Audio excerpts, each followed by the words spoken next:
একজন মাঠে মাঠে ঘুরছে, আর এক পাগল এসে জিজ্ঞেস করছে, ঘুরছো কেন? কয়, ঘুরবো না, আগামীকাল কোরবানির দিন, গরু তালাশ করতেছি, গরু পাচ্ছি না, বাজারে টাজারে ঘুরলাম, আবার আর এক বাজারে যাচ্ছি। আরে বাজারে বাজারে গরু কেন? মাঠে কত গরু আছে, একটা ধরে জবাই দিলেই তো হয়। লোকটি বলছে, দেখো পরের গরু জবাই দিলে তা তো গোনা হবে। কয়, না, তুমি অঙ্ক বোঝো না। গরু জারি হোক, কোরবানির দিনে গরু জবাও যদি করো তাহলে সব তো একটা হবে। কোরবানি উপলক্ষে জবাও করছে, একটা সব পাবা না? তো কোরবানির জন্য একটা সব হবে, আর চুরির জন্য অবশ্যই একটা পাপ হবে। কোরবানি যখন দিবা তো কোরবানির সব আর চুরির পাপ ভগ্নাংশের মতো কাটাকাটি হয়ে যাবে, গোশত খাবা ফাও। তো মানুষের অবস্থা তো তাই হয়েছে। মানুষের অবস্থা হয়েছে, শবে বরাতে সারা রাত জাগবো, কান্দাকাটি করবো, ফাও ফাও গুনাহ মাফ হয়ে যাবে, আর গোশত রুটি তো আসি, যদ্দূর পারলাম খাইলাম। পরের দিন টু ফুর্তি, নো চিন্তা। নাউযুবিল্লাহি মিন যালিক।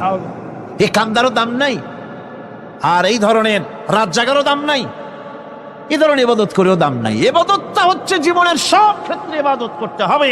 ইবাদত সম্পর্কে মিস ইন্টারপ্রিটেশন যেটা এসেছে, ভুল অর্থ যেটা এসেছে, সেই ভুল অর্থের কারণে মানুষ শুধু মনে করে নামাজ, রোজা, হজ, যাকাতই শুধু ইবাদত। না, ইবাদত হচ্ছে জীবনের সকল ক্ষেত্রে গোলামিটা হতে হবে আল্লাহ পাকের সব জায়গায়।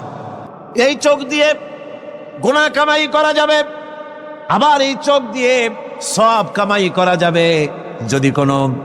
যদি কোনো সন্তান তার মা বাপের দিকে ভক্তির নজরে, মহব্বতের নজরে যদি তাকায়, নবীজি বলেছেন একটা কবুল নফল হজের সওয়াব আমলনামায় লেখা যাবে। সাহাবীরা প্রশ্ন করেছেন, যদি কেউ 100 বার তাকায় তো কি হবে? নবীজি বলেছেন, আল্লাহ রাব্বুল আলামিনের নিয়ামতের ভান্ডার অফুরন্ত নিয়ামতের, সেখানে কোনো অভাব নাই। যদি কোনো বান্দা যদি তার মা বাপের দিকে দৈনিক 100 বার তাকায় তো ওই বান্দার আমলনামায় 100 কবুল নফল হজের সওয়াব লেখা যাবে। তাহলে দেখা গেল চোখের চাহনি আপনার ইবাদত, আপনার ঘুম ইবাদত, আপনার চাকরি ইবাদত, আপনার ব্যবসা বাণিজ্য ইবাদত। তার মানে হলো আল্লাহর গোলামি, আল্লাহর হুকুম অনুযায়ী কাজ করার নামই হচ্ছে ইবাদত। ইয়াকা নাবুদু ওয়া ইয়াকা নাস্তাইন। পড়েন সবাই, ইয়াকা নাবুদু ওয়া ইয়াকা নাস্তাইন। আল্লাহ তাআলা একমাত্র তোমার গোলামি করি, তোমারই আনুগত্য করি, তুমি ছাড়া কারো গোলামি করি না, তুমি ছাড়া কারো গোলামি করি না। এখন দোকানদার নামাজের মধ্যে পড়লো ইয়াকা নাবুদু। ইয়াকা নাবুদু, নাবুদু শব্দটা হচ্ছে মোজারের সিগা। এটা এর মধ্যে দুইটা কাল পাওয়া যায়, বর্তমান আর ভবিষ্যৎ, দুটি কাল পাওয়া যায়। নাবুদু এই শব্দ দিয়ে বোঝানো হচ্ছে কি, আল্লাহ পাক এই নামাজের ভিতরে যেমন তোমার হুকুম পালন করে নামাজ আদায় করছি, যেমন নামাজের ভিতরে কিছু খাওয়া যায় না, বাইরে খাওয়া জায়েজ ছিল, নামাজ পড়ছি বলে খানাটা আমার জন্য হারাম হয়ে গেছে। কথা বলা জায়েজ ছিল, নামাজের ভিতরে কথা বলা হারাম করে দিলাম। এদিক ওদিক তাকানো জায়েজ ছিল, নামাজের ভিতরে এদিক ওদিক তাকানো বন্ধ করে দিলাম। তার মানে আমার জন্য চিরস্থায়ী, সব সময়ের জন্য আমার জন্য হালাল করে দেওয়া জিনিসগুলি এই নামাজের ভিতরে অল্প সময়ের জন্য হারাম করে প্রমাণ করে দিলাম। মাবুদ গো, এই নামাজের পরে চিরস্থায়ী হারামগুলো এইভাবে আমার জন্য হারাম করে নেব। ইয়াকা নাবুদু, নামাজটা পড়ছি যেভাবে করে নামাজের বাইরের জীবন চালাবো সেইভাবে করে। সেজদা দিলেই তো সওয়াব হয়, সেজদা দিলে কি হয়? সওয়াব হয়। যদি কেউ 5-6টা সেজদা দিয়ে দেয় এক রাকাতের মধ্যে তো কি হবে? যদি কেউ নামাজ পড়লে তো সওয়াব হয়। ফজরের নামাজ যদি 4 রাকাত পড়ে তো কি হবে? মাগরিবের নামাজ যদি 2 রাকাত পড়ে অথবা 4 রাকাত পড়ে তো কি হবে? ইচ্ছে করে যদি এভাবে করে, ভুল করবে নয়, ইচ্ছে করে যদি করে তাহলে আল্লাহর আইনের সঙ্গে বিরোধিতা করছে বলে সে বিদ্রোহী হিসাবে প্রমাণিত হবে। সুতরাং কথা হচ্ছে নামাজের ভিতরে আল্লাহ পাক ইয়াকা নাবুদু, এই নামাজের ভিতরে তোমার হুকুম মেনে যেভাবে নামাজ আদায় করি, নামাজের বাইরের জীবনটাও তোমার হুকুম মেনে পালন করব। এটাই হচ্ছে ইবাদতের মূল থিম, মূল আইডিয়া, মূল ফিলসফি। নামাজ ইবাদত করতে হবে জীবনের সব ক্ষেত্রে। নামাজের ভিতরে বললাম ইয়াকা নাবুদু। দোকানদার, এ লোকটা কি? দোকানদার,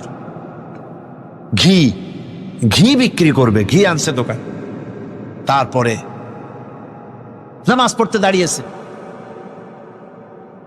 দোকানের পিছনে ছোট্ট ঘর আছে, নামাজ পড়তে দাঁড়িয়েছে, শুরু করে দিল আল্লাহু আকবার আলহামদুলিল্লাহি রাব্বিল আলামিন আর রহমানির রহিম মালিকি ইয়াউমিদ্দিন ইয়াকা না'বুদু ওয়া ইয়াকা। তাড়াতাড়ি পড়তে হবে যেহেতু খরিদ্দার আসতেছে।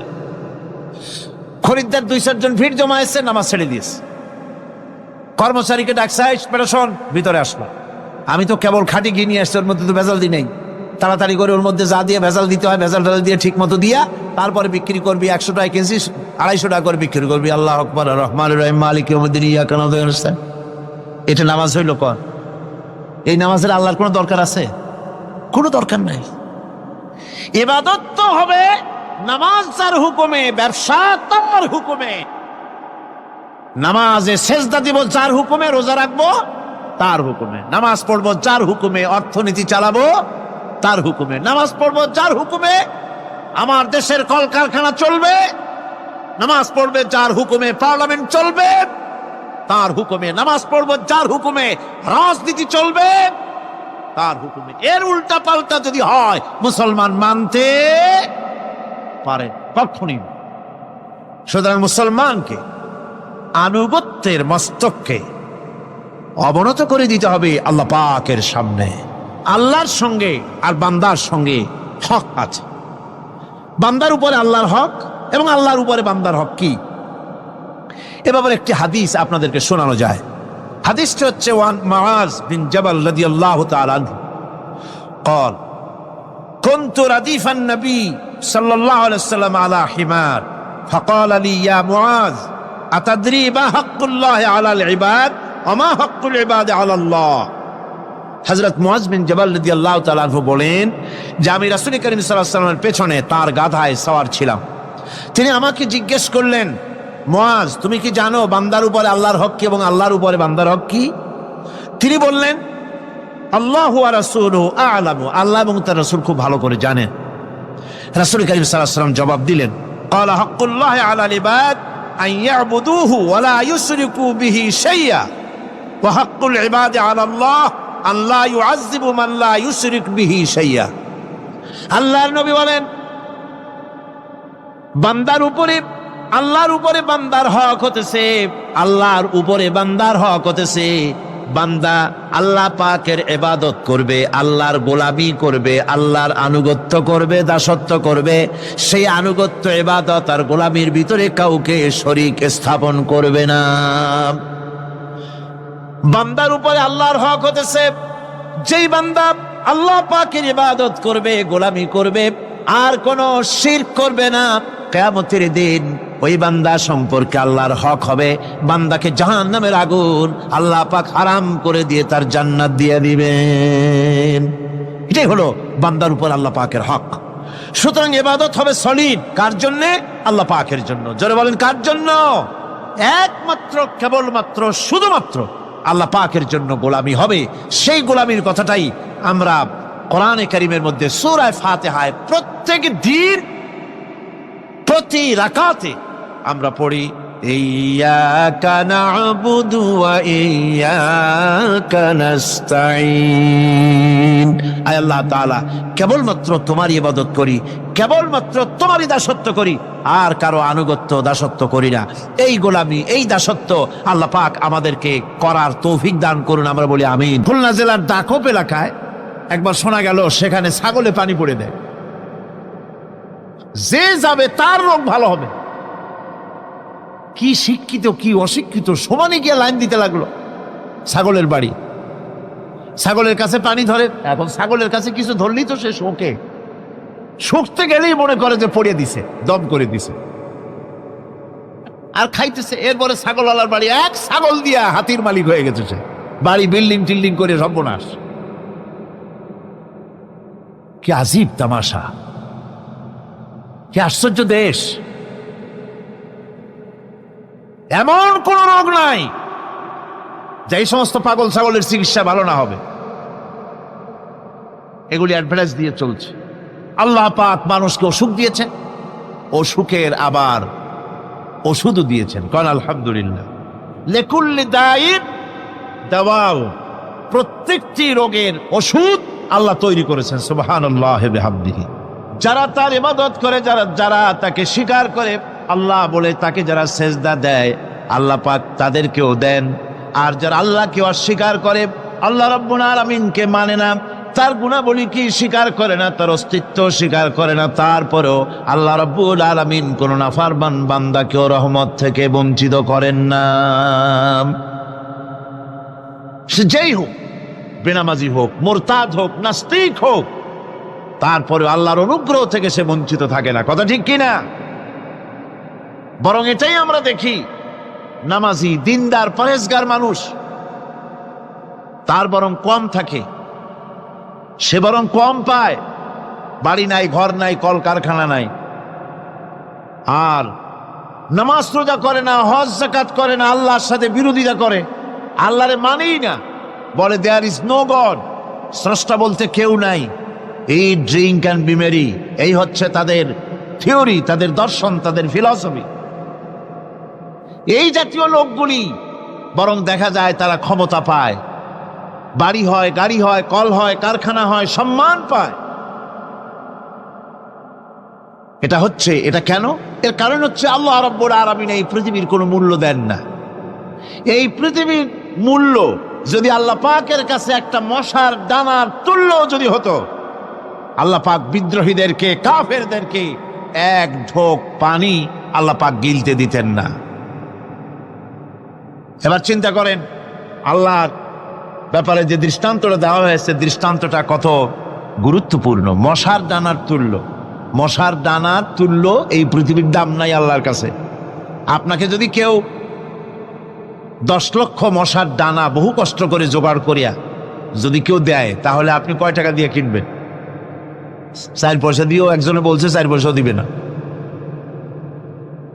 তাহলে বোঝেন এর কোনো মূল্য নাই।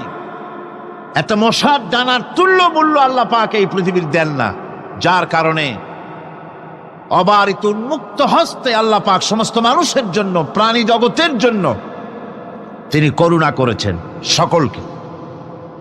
এই করুণাময় রহমান আল্লাহ পাক তিনি গুনাহগারদেরকে, যারা আল্লাহ পাকের ফরমাবরদারি করতেছে, তাদেরকে সকলকে আল্লাহ পাক সমানভাবে তার জিনিসগুলিকে তিনি দিয়ে দিচ্ছেন। এটা হচ্ছে রহমান। আর রহিম হচ্ছে, হাদিস শরীফে বলা হয়েছে, আর রহমানু রহমানুদ দুনিয়া ওয়াল আখিরাহ, আর রহিম রহিমুল আখিরাহ। মোমেন রহমান তো শুধু আল্লাহ পাক দুনিয়া এবং আখিরাতের জন্য, আর রহিম শুধুমাত্র আখিরাতের জন্য। আবার কোন কোন আয়াতে বলা হয়েছে যে আল্লাহ পাক দুনিয়ার মানুষের জন্য রহিম। একটি আয়াতে ভাবে বলা হয়েছে, হুয়াল্লাযী ইউসাল্লি আলাইকুম ওয়া মালাইকাতুহু লিয়ুখরিজাকুম মিনাজ যুলুমাতি ইলান নূর ওয়া কানা বিল মুমিনিনা রহিমা। সে আল্লাহই তোমাদের প্রতি রহম করেছেন, রহমত নাজিল করেছেন, এবং তার ফেরেশতাগণ এই উদ্দেশ্যে যে তোমাদেরকে তিনি অন্ধকার থেকে আলোর দিকে বের করে নিয়ে আসবেন। আর তিনি হচ্ছেন মুমিনদের জন্য রহিম, অত্যন্ত দয়াবান।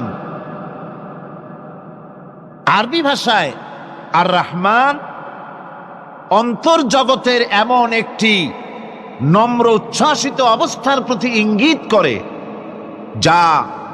যার ফলে তার স্বতঃস্ফূর্তভাবে নিজের থেকেই মহানুভবতা এবং প্রীতি ও মহব্বতের ইচ্ছার বহির্প্রকাশ ঘটে। তাই রহমতের মধ্যে আছে স্নেহ, আছে প্রীতি, আছে অনুগ্রহ। আল্লাহ পাকের রহমতটা কি জিনিস? সেটা হচ্ছে রহমতি ওয়াসিআত কুল্লা শাই। আমার রহমত দিয়ে সমস্ত জিনিসকে ঢেকে রাখা হয়েছে। প্রত্যেকটি জিনিসের ভিতরে আল্লাহ পাকের রহমত রয়েছে। রহমত ছাড়া এই পৃথিবীতে মানুষের চলার কোনো পথ নাই। সমস্ত ব্যাপারই আল্লাহ পাকের রহমত আর রহমত। তাবৎ সৃষ্টির দিকে যদি আমরা তাকাই, আল্লাহ পাকের সৃষ্টি জগতের যদি দিকে তাকাই, সেখানে আল্লাহর এই করুণা ছাড়া আর কিছুই দেখা যাবে না। কোরআনে কারিমে বলা হচ্ছে, وسخر لكم ما في السماوات وما في الأرض جميعا منه إن في ذلك لآيات لقوم يتفكرون আকাশ ও পৃথিবীতে যা কিছু আছে তা সব কিছুই আল্লাহ রাব্বুল আলামিন মানুষের অনুগত করে দিয়েছেন। যেভাবে পারো সেভাবে তাকে কাজে লাগাও। সমস্ত জিনিসকে আল্লাহ পাক মানুষের অনুগত করে দিয়েছেন, তার খেদমতের জন্য, তার কাজের জন্য তৈরি করেছেন, মানুষের কাজের জন্য। সাখারা শব্দ দিয়ে বোঝানো হয়েছে সকল বস্তুই মানুষের অনুগত, মানুষ যেন তা দিয়ে তার নিজের কাজ সম্পাদন করতে পারে। অন্য আয়াতে বলা হয়েছে আল্লাহুল্লাযী খালাকাস সামাওয়াতি ওয়াল আরদা ওয়া আনজালা মিনাস সামাই মাআন ফাআখরাজা বিহি মিনাস সামারাতি রিজকান লাকুম ওয়া সাখখারা লাকুমুল ফুলকা লিতাজরি ফিল বাহরি বিআমরিহি ওয়া সাখখারা লাকুমুল আনহার। আল্লাহ রাব্বুল আলামিন তিনি আকাশ সৃষ্টি করেছেন, জমিনকে সৃষ্টি করেছেন এবং আকাশ থেকে পানি বর্ষণ করেছেন, তা দিয়ে ফসল উৎপাদন করেছেন। এই ফসলের পিছনে আল্লাহ পাকের কি বিরাট রহমত কাজ করতেছেন আপনি লক্ষ্য করেন। কাদার ভিতরে, কর্দমাক্ত জমিনের ভেতরে আপনি বীজ বপন করেছেন। কর্দমাক্ত জমিনের ভেতরে বীজ বপন করে বাড়ি যে আপনি ঘুমিয়ে আছেন, আল্লাহ পাকের রহমত, তার কুদরত, ওই বীজ থেকে পাতা উদ্গত করে দিয়েছেন, শিকড় মাটির ভিতরে চলে গিয়েছে, পাতাগুলি নরম, সবে পাতাগুলি গজিয়েছে, সূর্যের তাপে পাতা মুষড়ে পড়ে গিয়েছে। বিকেল বেলায় সারাদিন সূর্যের প্রখর তাপ লেগেছে। মানুষকে খাওয়াবার জন্য আল্লাহ রাব্বুল আলামিনের কি বিরাট রহমত কাজ করতেছে লক্ষ্য করুন। রাতের বেলায় আল্লাহ পাক শিশির বিন্দু নাজিল করে দেন, কণা কণা শিশির বিন্দু ওই মুষড়ে যাওয়া পাতার উপরে পড়ে গিয়ে সারা রাত এভাবে সুন্দর ঠান্ডা বাতাস আর শিশির বিন্দু যত্ন করে করে মুষড়ে যাওয়া পাতাটিকে সকালবেলা পর্যন্ত তরতাজা, সজীব আর প্রাণবন্ত করে দেন। এরপরে গাছ বড় হলো, তার ভিতরে রব্বুল আলামিন ধান দিলেন, গম দিলেন, এভাবে করে যত্ন করে তার শুরু থেকে শেষ পর্যন্ত প্রত্যেকটি গাছকে খাদ্য ব্যবস্থাকে আল্লাহ রব্বুল আলামিন নিজ যত্নে, নিজ কুদরতে, আপন রহমতে সবগুলিকে লালন পালন করে মানুষের হাতে তুলে দিলেন। মানুষকে আল্লাহ পাক সর্বশ্রেষ্ঠ মর্যাদা দান করেছেন, যার কারণে আল্লাহ পাক বলেছেন ওয়ালাকাদ কাররামনা বানি আদম, আদম সন্তানকে আমি সম্মান দিয়েছি, মর্যাদা দিয়েছি। আর সেই মর্যাদা দেওয়ার কারণে যত খাদ্য তার সামনে পেশ করেছি, আল্লাহ পাক আপন রহমতে সব খাদ্যগুলিকে প্যাকেট করে বান্দাদের সামনে হাজির করে দিয়েছেন। কোনো খোলা খাবার দেওয়া হয়নি, কারণ মানুষ হচ্ছে আল্লাহ পাকের শ্রেষ্ঠ মেহমান, মর্যাদা সম্পন্ন প্রাণী, মর্যাদা সম্পন্ন মেহমান এই মানুষ। তার সামনে কলা দেওয়া হলো কভার করে, প্যাকেট করে। আনারস বলেন, আম বলেন, কাঁঠাল বলেন, যত রকমের ফল আল্লাহ পাক দান করলেন, বেদানা বলেন, আপেল বলেন, সমস্ত ফলগুলিকে, খাবারগুলিকে আল্লাহ পাক প্যাকেট করে করে আপন রহমতে বান্দাদের সামনে হাজির করে দিয়েছেন। তার এত দয়া, তার দয়াই আকাশ থেকে বৃষ্টি হয়, সেই বৃষ্টিতে ফসল ফলে।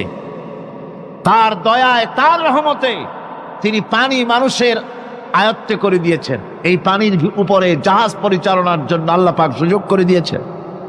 জাহাজ পরিচালনা করা হচ্ছে সমুদ্রের ভেতরে মানুষের জন্য। এভাবে করে আল্লাহ পাক সব জিনিসকে তার সুযোগের মধ্যে এনে দিয়েছে। এরপরে আল্লাহ পাক বলছেন ওয়া আতাকুম মিন কুল্লি সালতুমুহু وإن تعدوا نعمة الله لا تحصوها إن الإنسان لظلوم كفار আল্লাহ পাক বলেন, তোমাদের প্রতি আল্লাহ পাকের দয়া, তার রহমত, তার করুণা এত বেশি, তোমাদের সকল চাহিদা তিনি পূরণ করেছেন, কোনো চাহিদা বাকি রাখেন নাই। গতকাল বলেছি, রব হচ্ছেন তিনি প্রয়োজন মাফিক চাওয়ার আগে যিনি প্রয়োজন মিটিয়ে দেন, তার নাম হলো রব। আমাদের চাওয়ার আগে আমাদের যা কিছু প্রয়োজন আল্লাহ রাব্বুল আলামিন সব সাপ্লাই করেছেন। জোরে কোন সুবহানাল্লাহ। ওই আল্লাহ পাক বলেন, ওয়াইন তাউদ্দু নি'মাতাল্লাহি লা তুহসুহা, বান্দারে আমার নিয়ামত যদি গণনা করো, গুনতে গুনে গুনে গুনে আমার নিয়ামতকে গুনে শেষ করতে পারবা না। এত অসংখ্য নিয়ামত ছড়িয়ে ছিটিয়ে রেখেছি বিশ্ব জুড়ে, সর্বত্র সব জায়গায় আমার করুণার ছোঁয়া তোমার চোখের সামনে পড়বে। আল্লাযী জাআলা লাকুমুল আরদা মাহদা ওয়া জাআলা লাকুম ফীহা সুবুলান লাআল্লাকুম তাহতাদুন। আল্লাহ পাক যিনি জমিনকে, এই পৃথিবীকে তোমাদের জন্য বিছানার মতো বিছায় দিয়েছেন, আর বিচরণের জন্য সমতল পথ তৈরি করে দিয়েছেন। এই পৃথিবীটা তোমার জন্য কি সুন্দর করে আল্লাহ পাক একটা গালিচার মতো করে বিছায় দিয়েছেন, সবুজ ঘাস তাতে রয়েছে। এই পৃথিবীর মাটি আল্লাহ পাক মানুষের জন্য কি সুন্দর ঘাটিতে পরিণত করে দিয়েছেন। এই মাটির আল্লাহর রহমতটা দেখুন, একদিকে মাটি নরম, আবার এমন নরম নয় যে 10 তলা 20 তলা 50 তলা বিল্ডিং করলে পরে এর ভারের চোটে ভিতরে ঢুকে যাবে, এরকম নরম নয়।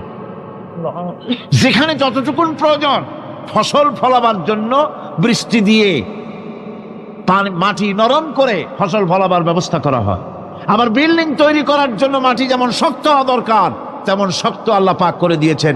এখন তো 130, 35, 40 তলা পর্যন্ত, তারও বেশি তলা বিল্ডিং তৈরি হচ্ছে। আমি 135 পর্যন্ত উঠেছি আমেরিকায়, 135 তলা বিল্ডিং। এটা উঠতে 39 সেকেন্ড লাগে মাত্র। এখন এদের লিফটটা কি পাওয়ারফুল চিন্তা করেন, সা করে একটা শব্দ হয়, আর আপনি দেখছেন যে 135 তলার ছাদের উপর উঠে গেছে। নিচের দিকে তাকাইলে মানুষগুলো ছাগলের ছাওয়ার মতো এতটুকু এতটুকু দেখা যায়, গাড়িগুলো পিঁপড়ার মতো দেখা যায়। এগুলি নতুন নতুন প্রযুক্তির মাধ্যমে তৈরি করা হচ্ছে। এখন এই বিশাল বিল্ডিং, এত ওজন, এই ওজন ধারণ করার জন্য মাটিকে আল্লাহ পাক ভারসাম্য, শক্তির ভারসাম্য দান করেছেন। এটাকে আল্লাহ পাক নরমও করেছেন আবার শক্তও করেছেন। এই মাটি, এই পৃথিবী আমাদের জন্য বিশাল এক নিয়ামত আল্লাহ পাক করে দিয়েছেন, ফসল ফলাবার জন্য, চলাফেরার জন্য।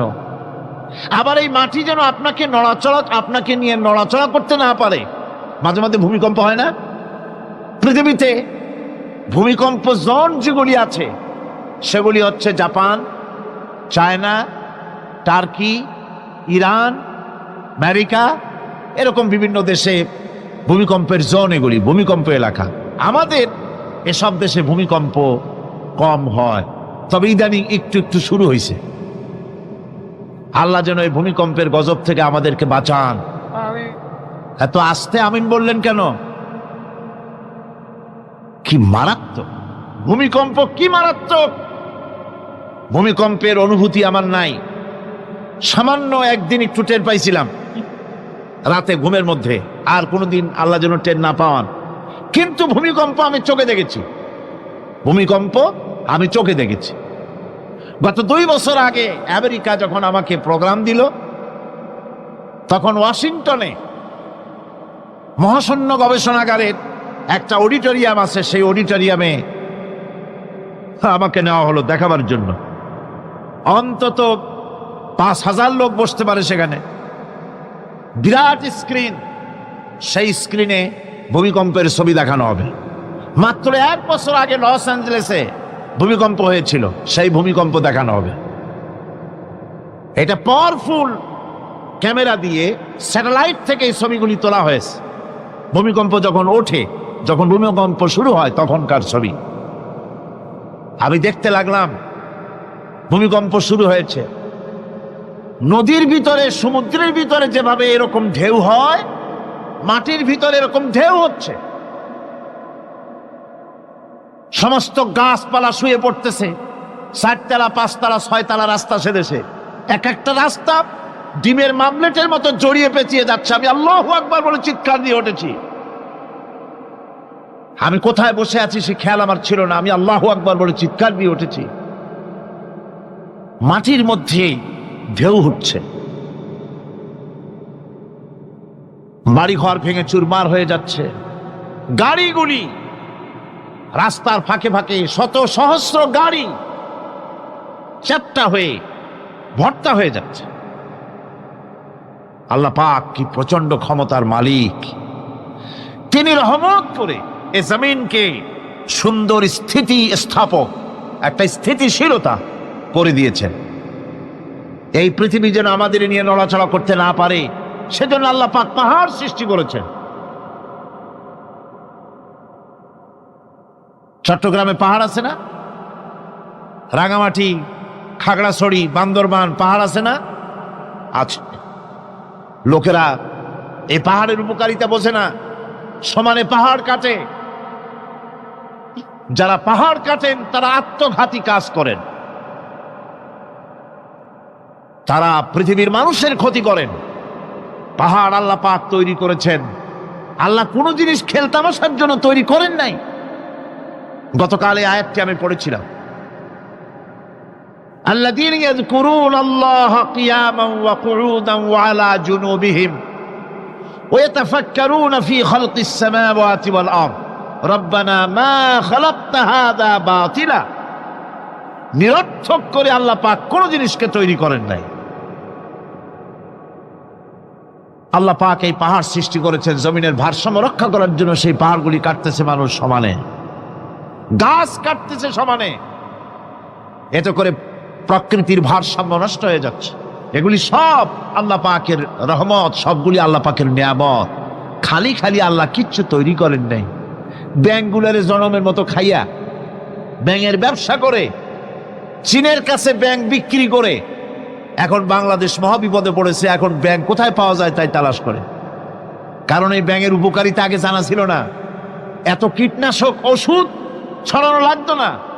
কীটনাশক ওষুধ ছড়িয়ে জমিনের উর্বরা শক্তির 12টা বাজানো হচ্ছে।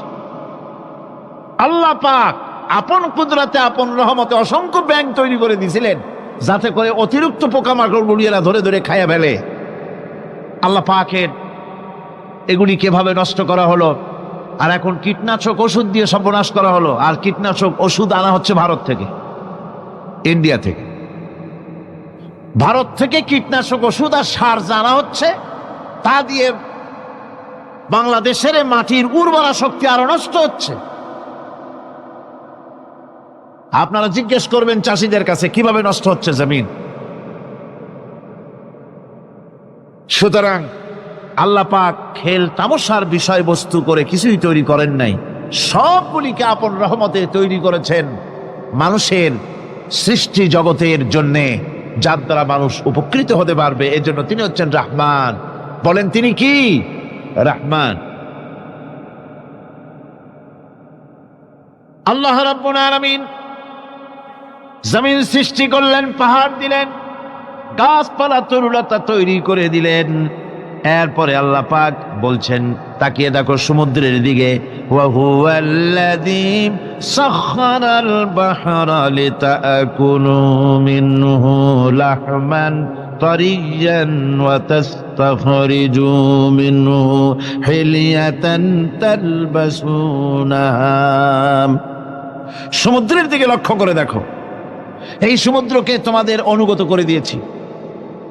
এর মধ্যে রয়েছে তাজা মাছ মাংস রয়েছে, এর ভিতরে রয়েছে তোমাদের পরিধানের অলংকার আদির জন্য মূল্যবান সম্পদ রাখা হয়েছে সমুদ্রের মধ্যে।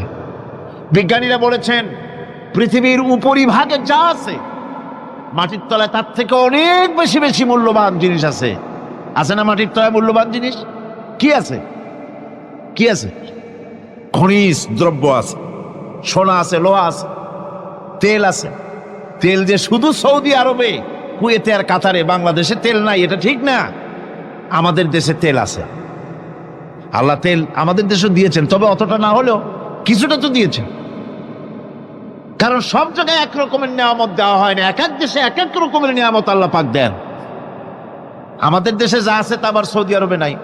আমাদের দেশে বেল আছে, সালতে আছে, গাব আছে, এগুলি আছে সৌদি আরবে। আমাদের দেশে চা আছে, পাট আছে। আমার দেশেও তেল আছে। মাঝে মধ্যে তেলের কুয়া সিলেটের হরিপুর থেকে, বাখরাবাদ থেকে, ভোলা থেকে, বিভিন্ন জায়গা থেকে তেলের কুয়া বের করে দেখানো হয়। তেল আছে।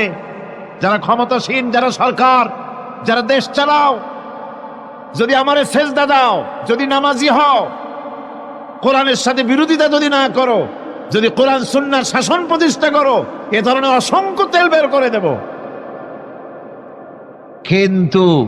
কিন্তু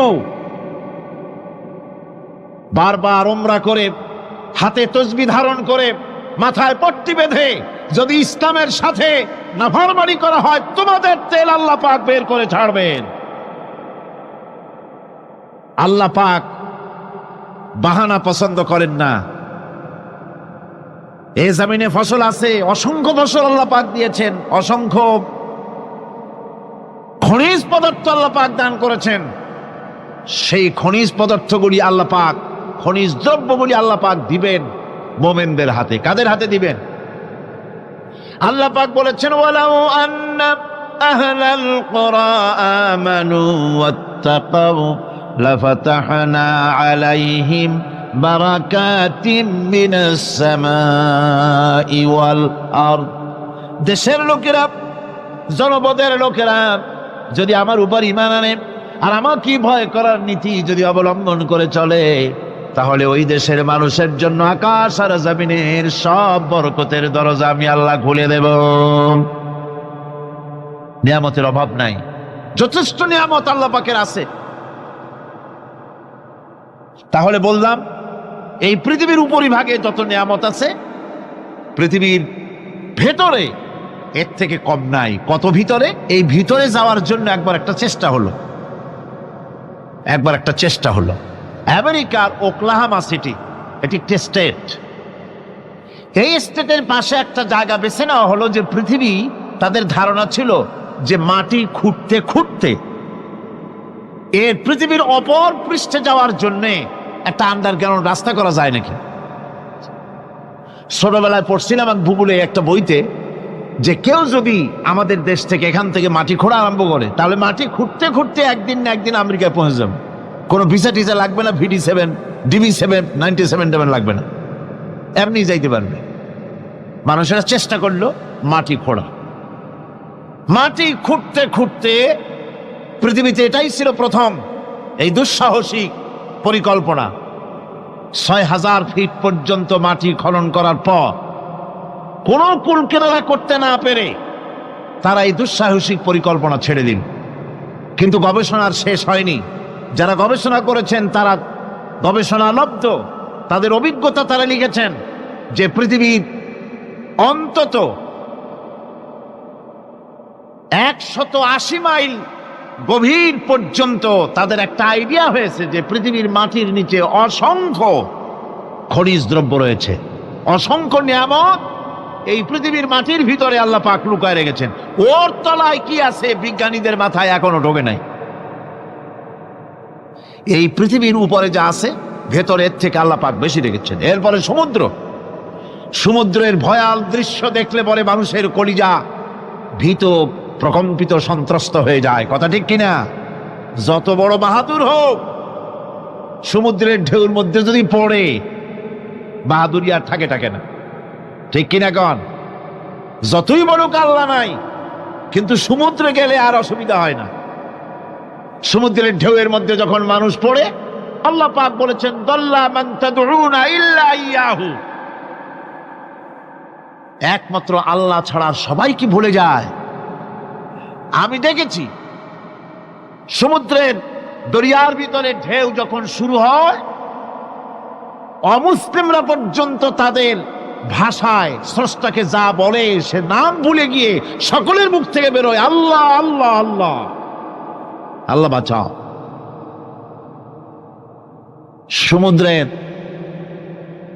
সমুদ্র বিরাট রহস্য, একটি বিরাট রহস্য। বারমুদা ট্রায়াঙ্গলের কথা আপনারা শুনেছেন।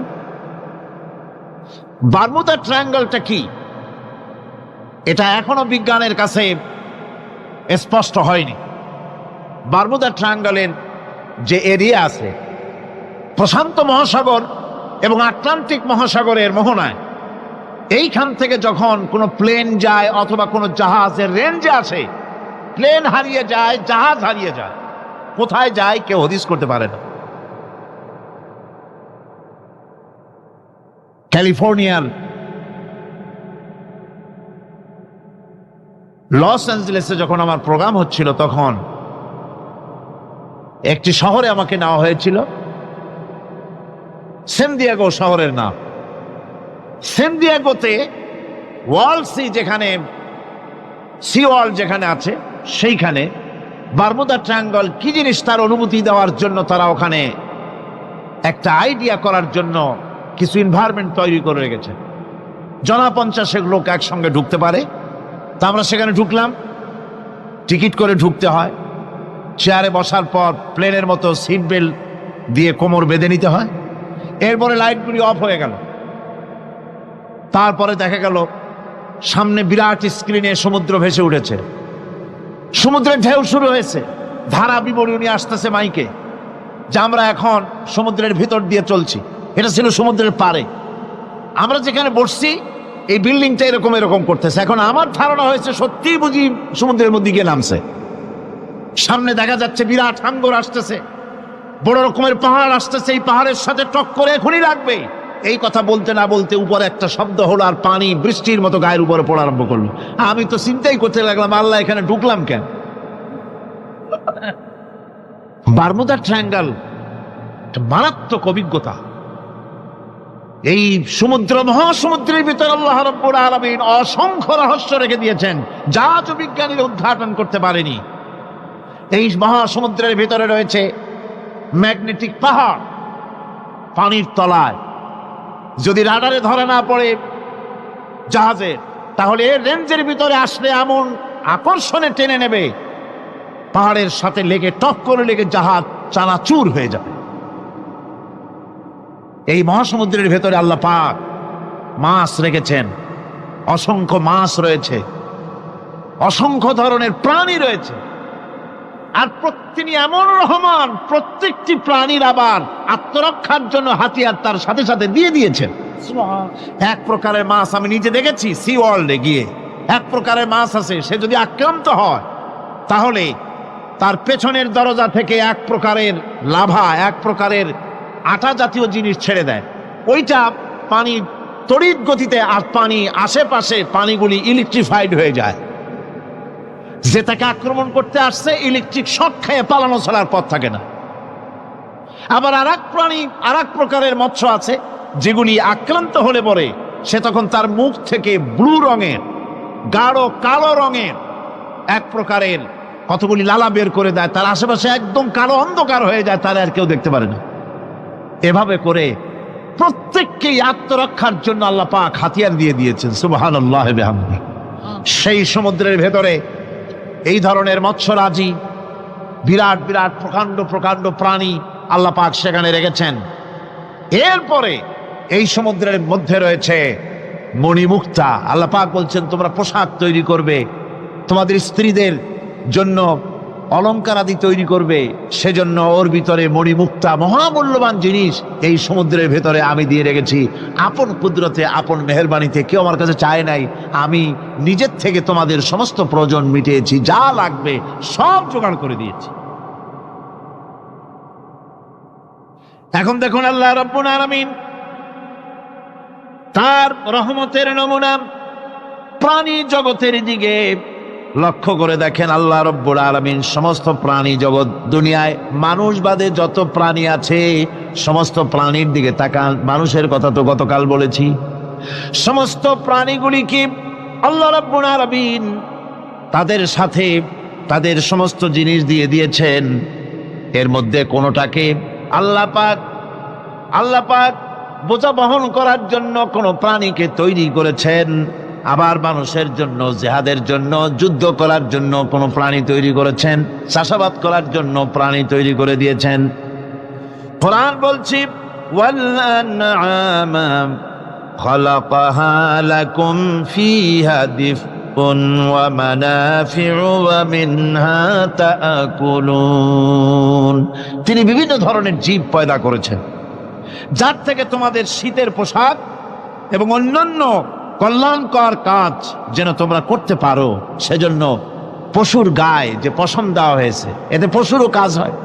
আবার এই পশমগুলি গ্রীষ্মকালে কেটে নিয়ে তাই দিয়ে মানুষের শীতবস্ত্র তৈরি করা হচ্ছে। আপনার গায়ের, আপনার গলার মাফলার, আপনার সোয়েটার, আপনার চাদর, আপনার কম্বল, এগুলি আল্লাহ পাক তৈরি করার জন্য দুনিয়ার যত প্রাণী তৈরি করেছেন, প্রাণীগুলির গায়ে, চতুষ্পদ জন্তুর গায়ে পশম দিয়ে, সেগুলি দিয়ে এগুলি তৈরি করার ব্যবস্থা করেছে।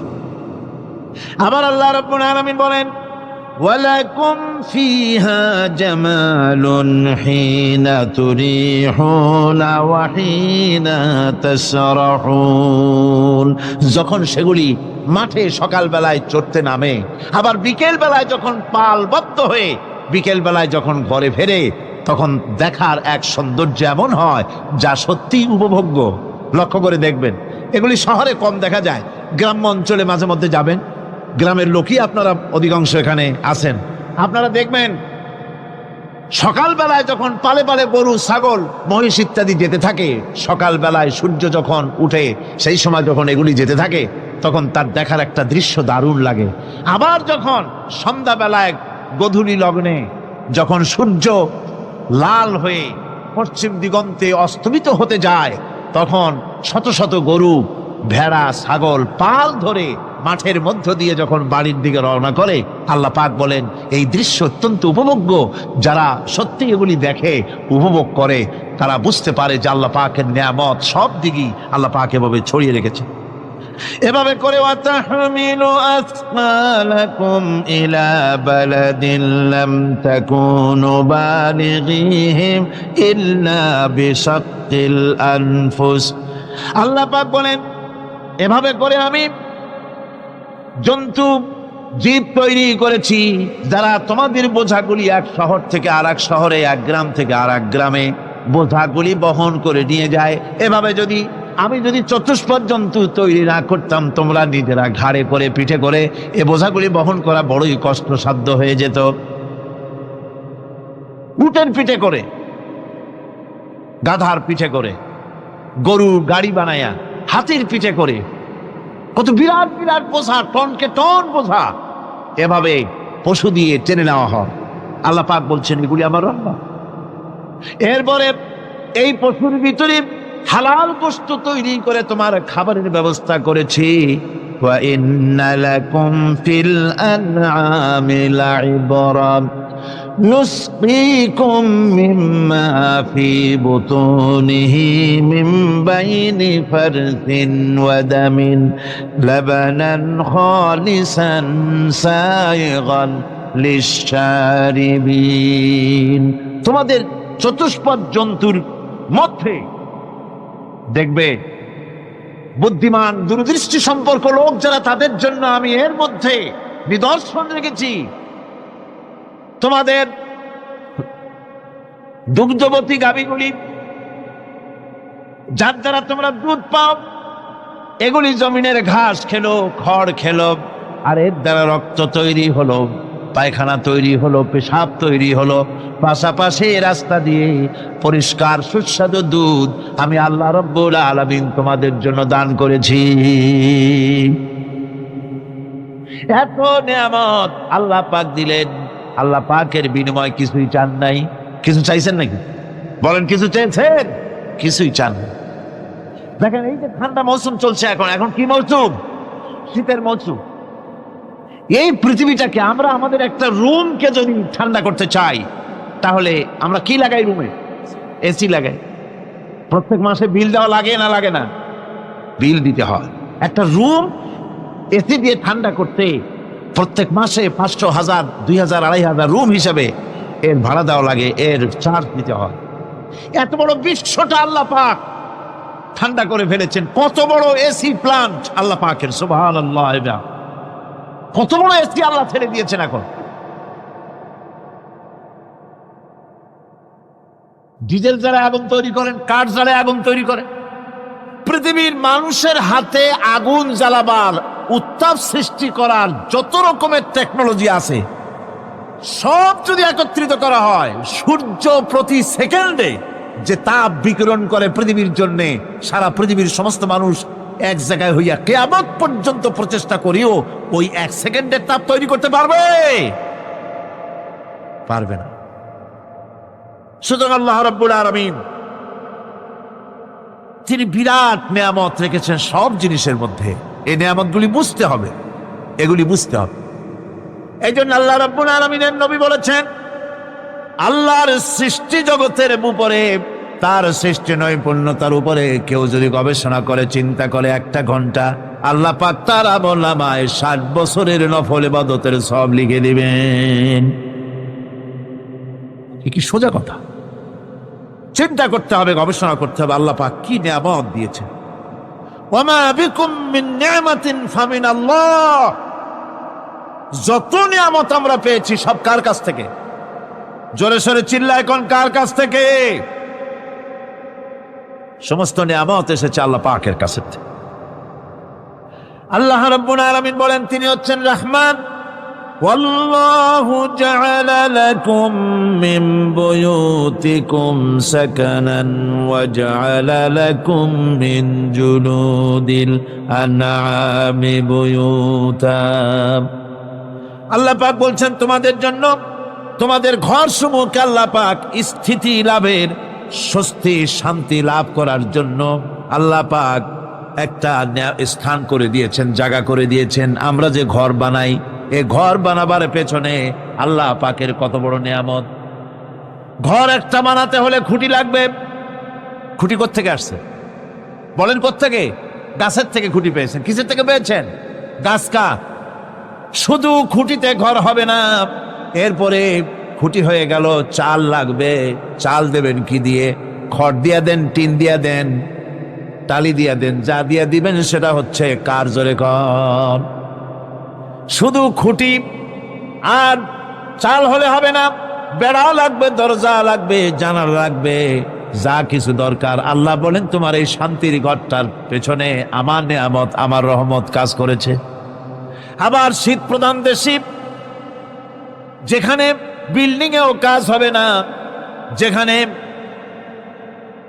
ঘর বানাতে হলে কাঠখড়ির ঘর দিয়েও কাজ হবে না, এত প্রচন্ড শীত, সেইখানে আল্লাহ পাক পশুর চামড়া দিয়া ঘর বানাবার জন্য মানুষের মাথায় আল্লাহ পাক বুদ্ধি দান করে দিয়েছেন। আল্লাহ পাক বলছেন জুলুদিল আনআমি বুয়ুতা, চামড়া দিয়ে ঘর তৈরি করা হয়। এস্কিমোরা করে, দেখে আসবেন, চামড়া দিয়ে ঘর তৈরি করা হয়। আল্লাহ পাক এই পশু দিয়ে মানুষের এত উপকার করছেন। তিনি রহমান। এই রহমত থেকে পৃথিবীর কেউ বঞ্চিত নয়। সমস্ত প্রাণী সমূহকে আল্লাহ পাক এই বিরাট নিয়ামত দান করেছেন। একটি মানুষ যতই সংকীর্ণ হোক, অসভ্য জীবনযাপন করুক, ইলিটারেট হোক, মূর্খ হোক, লেখাপড়া কিচ্ছু জানে না, একটা পর্ণ কুটিরের ভিতর এক কৃষক বাস করে, সেও যদি চিন্তা করে তাহলে অন্তত এতটুকু উপলব্ধি তার আসবে যে সে অসুখ হলে পরে তার আশেপাশে লতা গুল্ম, গাছের শিকড় বেটে খেলে পরে তার অসুখ ভালো হয়ে যায়। ঠিক কিনা? এখন তো অসুখ ভালো হওয়ার জন্য কোনো অসুবিধা নাই, কোনো সমস্যা নয়। পত্রিকার ভিতরে অ্যাডভার্টাইজ আসতেছে, স্ট্যাম্পের উপরে লিখে দেব আখিরি লেখা, বিশ্বব্যাপী চ্যালেঞ্জ। মেয়ে লোকও চ্যালেঞ্জ দিতেছে, পুরুষও দিতেছে, পাগলও দিচ্ছে, ছাগলও দিচ্ছে, সবাই মিলে চ্যালেঞ্জ করছে পত্রিকাগুলি পয়সার লোভে আবার এগুলি ছাপতেছে। সব রকমের অসুখ, সব রকমের ওষুধ তারা দিতে পারবে। তেইশ যদি হয় তো খামাখা আমাদের মেডিকেল কলেজ রাইখে লাভ কি? বিজ্ঞাপন দিয়া যদি ওষুধ বিক্রি করা হয়, কেমন গভর্নমেন্ট আমি বুঝি না। এই পাগল ছাগলের বিজ্ঞাপনগুলি ছাপা হয় পত্রিকায়, লোকেরা বিভ্রান্ত হয়, লোকেরা বোঝে না। তাদের কাছে গেলেই মুখ দেখেই বলে দেবো এরকম আসতেছে, পাগলের মতো চেহারা, মুখ দেখেই বলে দেবে শেষ দর্শন, আর দর্শন জিন্দিগিতে করা লাগবে না। ছোট্ট ছোট্ট পোলাপানো এরকম এক এক জায়গায় হইতেছে। খুলনা জেলার দাকপ এলাকায় একবার শোনা গেল সেখানে ছাগলে পানি পড়ে দেয়, যে যাবে তার রোগ ভালো হবে। কি শিক্ষিত কি অশিক্ষিত সমানে গিয়ে লাইন দিতে লাগলো ছাগলের বাড়ি। ছাগলের কাছে পানি ধরে, এখন ছাগলের কাছে কিছু ধরলেই তো সে শোকে, শুকতে গেলেই মনে করে যে পড়িয়ে দিছে, দম করে দিছে, আর খাইতেছে। এরপরে ছাগলওয়ালার বাড়ি এক ছাগল দিয়া হাতির মালিক হয়ে গেছে সে, বাড়ি বিল্ডিং টিল্ডিং করে সর্বনাশ। কি আজীব তামাশা, কি আশ্চর্য দেশ। এমন কোন রোগ নাই যে এই সমস্ত পাগল ছাগলের চিকিৎসা ভালো না হবে। এগুলি অ্যাডভার্টাইজ দিয়ে চলছে। আল্লাহ পাক মানুষকে অসুখ দিয়েছেন, অসুখের আবার ওষুধও দিয়েছেন। কাল আলহামদুলিল্লাহ। লিকুল্লি দাইন দাওয়াউ, প্রত্যেকটি রোগের ওষুধ আল্লাহ তৈরি করেছেন। সুবহানাল্লাহি ওয়া বিহামদিহি। কালো জিরা সম্পর্কে রাসূল করিম সাল্লাল্লাহু আলাইহি ওয়াসাল্লাম বলেছেন, হাদিহি হাব্বাতুস সাওদা, এটা হচ্ছে কালো দানা। দাওয়াউন লিকুল্লি দাইন ইল্লা সাম, মৃত্যু ছাড়া সকল রোগের ওষুধ কালো জিরার মধ্যে আছে। আবার মধু সম্পর্কে আল্লাহ পাক বলেছেন, এটি হচ্ছে গোটা পৃথিবীর সমস্ত মানুষের জন্য রোগের প্রতিষেধক। একজন নিরক্ষর মানুষও, যিনি লেখাপড়া কিছুই জানে না, সে লোকটাও টের পায় অসুখ বিসুখ হলে সে আশেপাশে লতা গুল্ম বেটে তার থেকে তার রোগ নিরাময় করতে পারে। রৌদ্রের দাবানল থেকে বাঁচার জন্য সে গাছের আশ্রয় নিতে পারে। তরুণ গাছ থেকে ফার্নিচার তৈরি করতে পারে। আবার এই গাছ থেকে সুস্বাদু ফল পেতে পারে। আর এই গাছ যখন বুড়ো হয়ে যায় তখন তার দিয়ে সে ফার্নিচার তৈরি করতে পারে। অসংখ্য নিয়ামত তার চতুর্পাশে ছড়ানো থাকে। একটা নিরক্ষর মূর্খ ব্যক্তিও যদি চিন্তা করে তাহলে আল্লাহর রহমত সম্পর্কে জানতে তার মোটেই কষ্ট হওয়ার কথা নয়। মূল কথা হলো চিন্তা করা, গবেষণা করা। আল্লাহ পাক এই জন্য বারবার বলেছেন, লা আয়াতিন লিকাউমিন ইয়াতাফাক্কারুন, লা আয়াতিন লিউলিল আলবাব, যারা নাকি চিন্তাশীল গবেষক, মাথায় গিলুটুলু যাদের আছে, ওরা এগুলি খুব ভালো করে বুঝবে। আল্লাহ রাব্বুল আলামিন এই পৃথিবীকে তার রহমত দিয়ে ছেয়ে রেখেছেন, অসংখ্য রহমত দিয়ে রেখেছেন। আর তার রহমত সৌন্দর্য বিবর্জিত নয়, তার রহমত দিয়েই সব সুন্দর হয়ে সাজিয়ে গুছিয়ে আল্লাহ পাক তৈরি করেছেন। আকাশটাকে সাজিয়েছেন।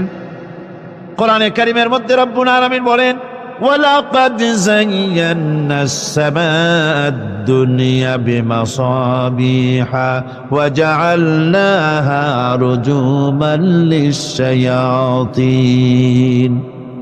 এই দুনিয়ার আকাশখানিকে তারকা প্রদীপ দিয়া সাজায় রেখেছি মনের মতন। দেখো তুমি তাকাইয়া, এই পৃথিবীটাকে, এর আকাশটাকে সুসজ্জিত করা হয়েছে।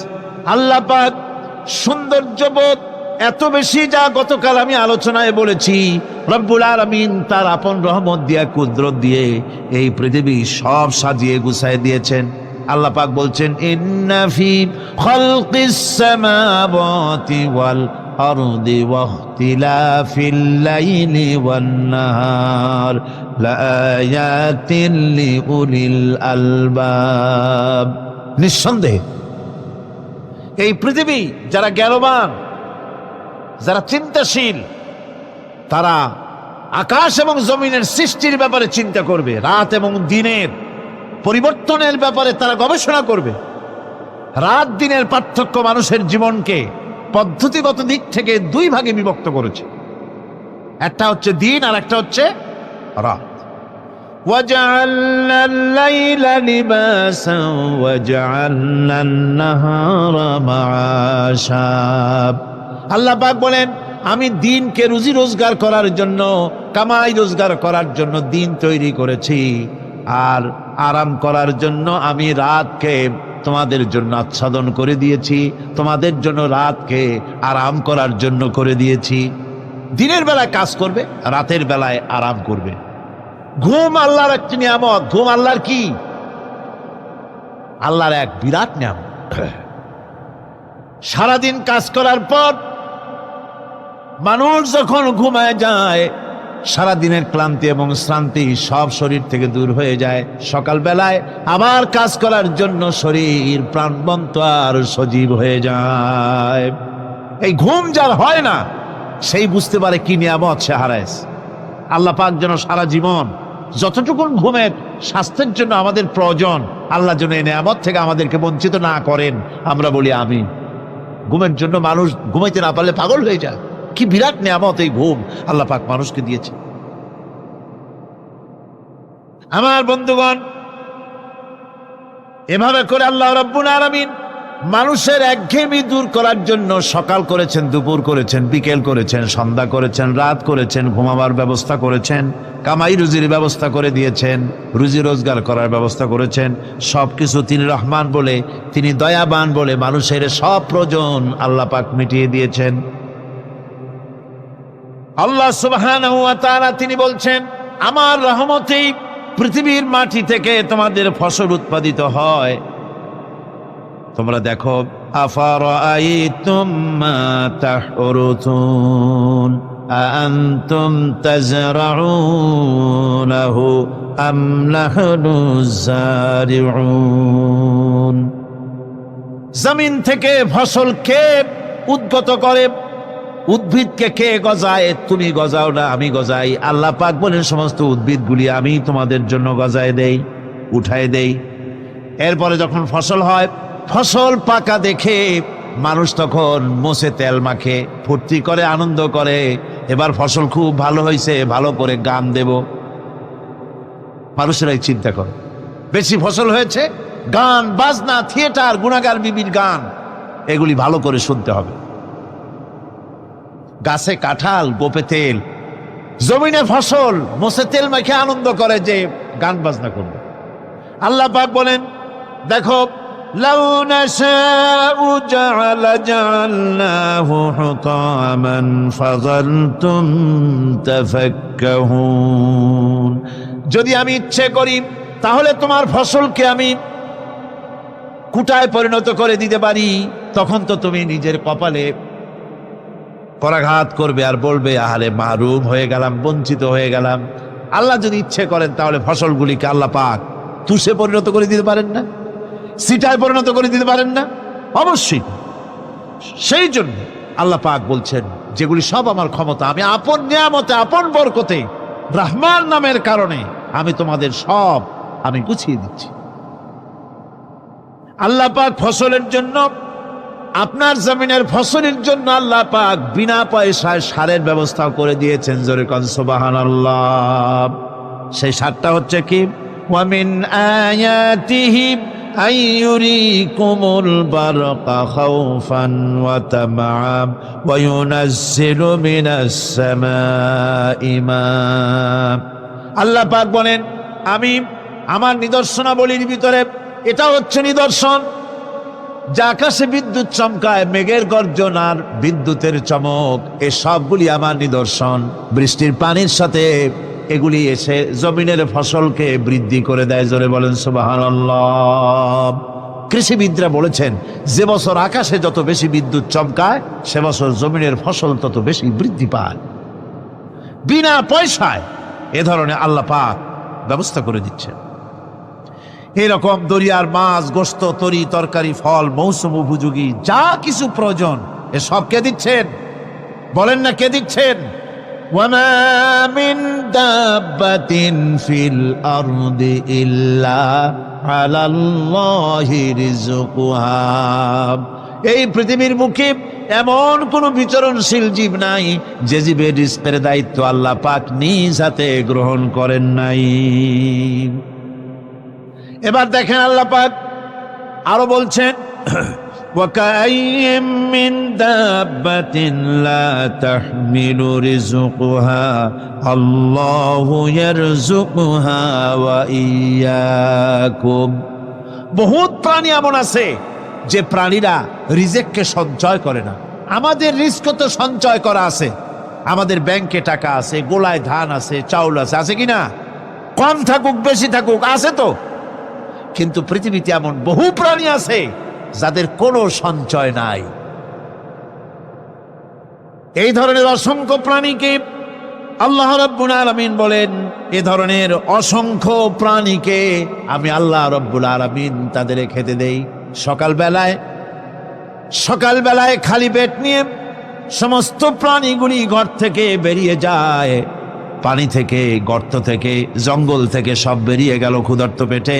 আবার বিকালবেলা পর্যন্ত সারাদিন তাদের আহার জোগাড় করে তাদের পেট ভরাইয়া সবগুলিকে আপন আপন গৃহের মধ্যে আমি আল্লাহ ফিরায় দেই।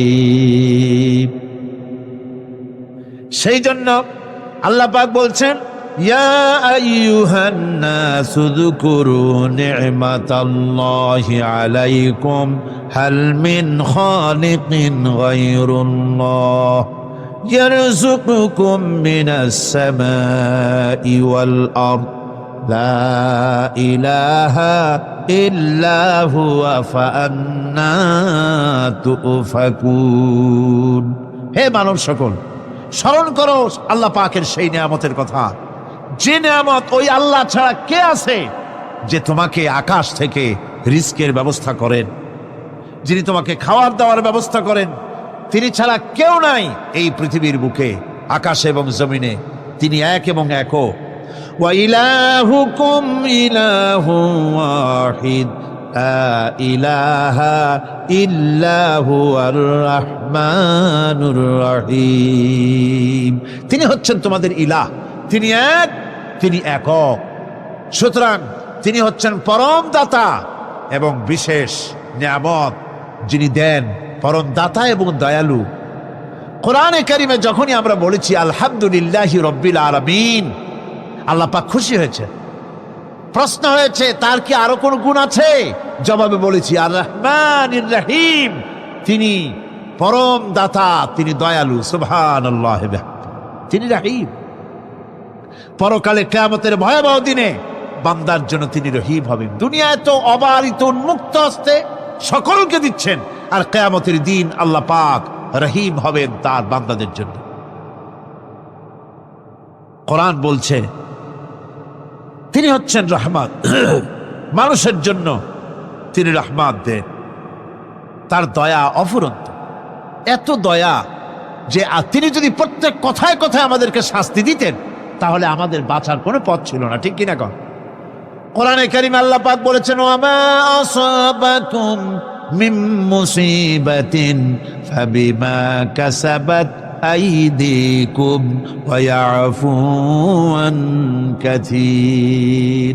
তোমাদের উপরে যত বিপদ আসে, সমস্ত বিপদগুলি তোমাদের হাতের কামাই করা, নিজেদের রোজগার করা, তোমাদের নিজেদের হাতের কামাই করা।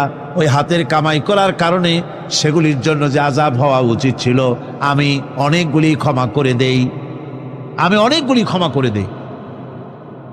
সব তোমাদের হাতের কামাইয়ের জন্যই বিপদ হয়, আর অনেকগুলি তো আমি ক্ষমা করে দিই। কথায় কথায় যদি প্রত্যেকটা ব্যাপারেই শাস্তি দিতাম তাহলে পৃথিবীতে শ্বাস ফেলার সময় তোমরা পেতে না।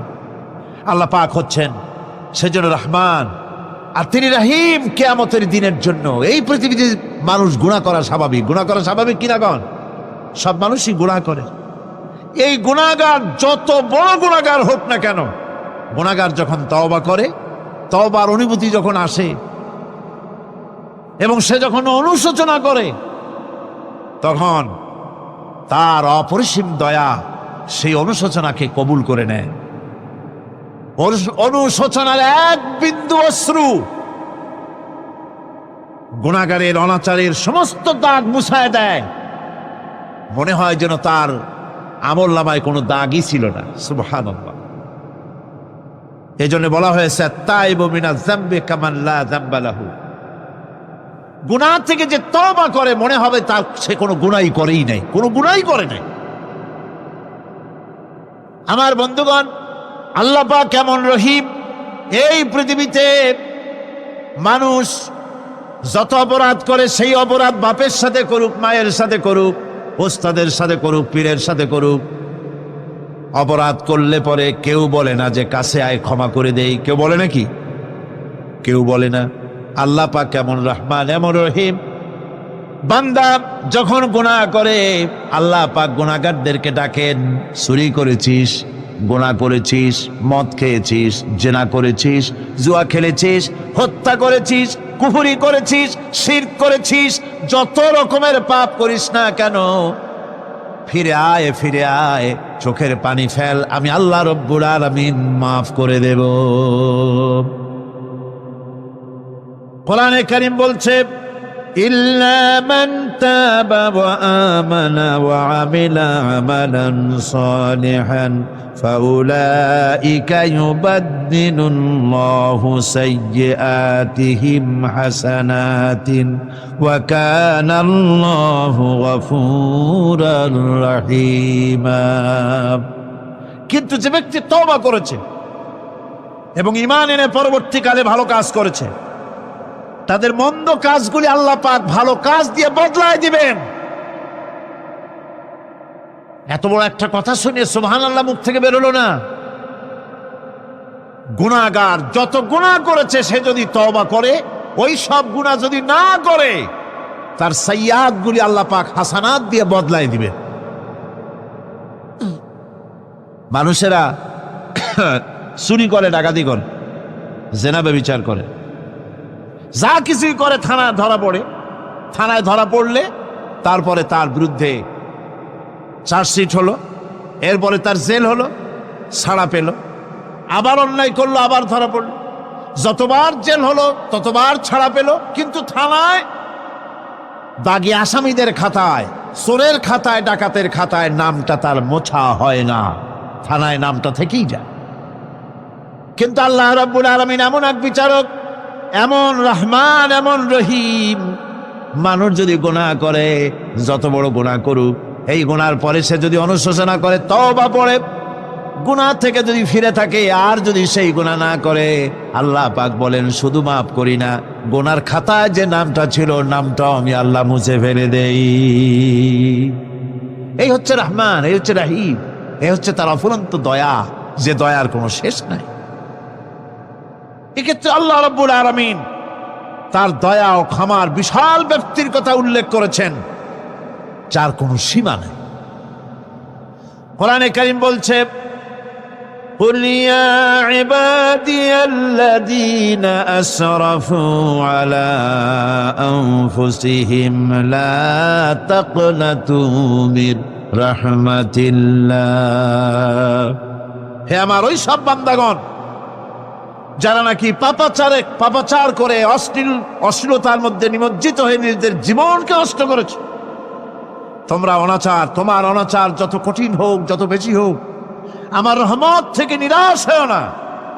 সুবহানাল্লাহ, আমার রহমত থেকে নিরাশ হও না। যত বড় পাপ করে থাকো, আমার রহমত থেকে নিরাশ হও না। ইন্নাল্লাহা ইয়াগফিরুয যুনুবা জামিআ ইন্নাহু হুয়াল গফুরুর রহিম। যদি তওবার মতো তওবা করতে পারো, যদি চোখের পানি দিয়া আল্লাহ পাককে রাজি করাইতে পারো, আল্লাহ পাক বলেন বান্দা যদি তওবা করে, খাঁটি যদি তওবা করে, জীবনে ওই সব গুনাহ যদি আর না করে, আল্লাহ পাক বলেন জিন্দেগীর সকল গুনাহ আমি রব্বুল আলামিন মাফ করে দেব। তিনি গফুর, তিনি রহিম, ক্ষমাশীল এবং দয়াবান। এত দয়া, যে দয়ার কোনো শেষ নাই।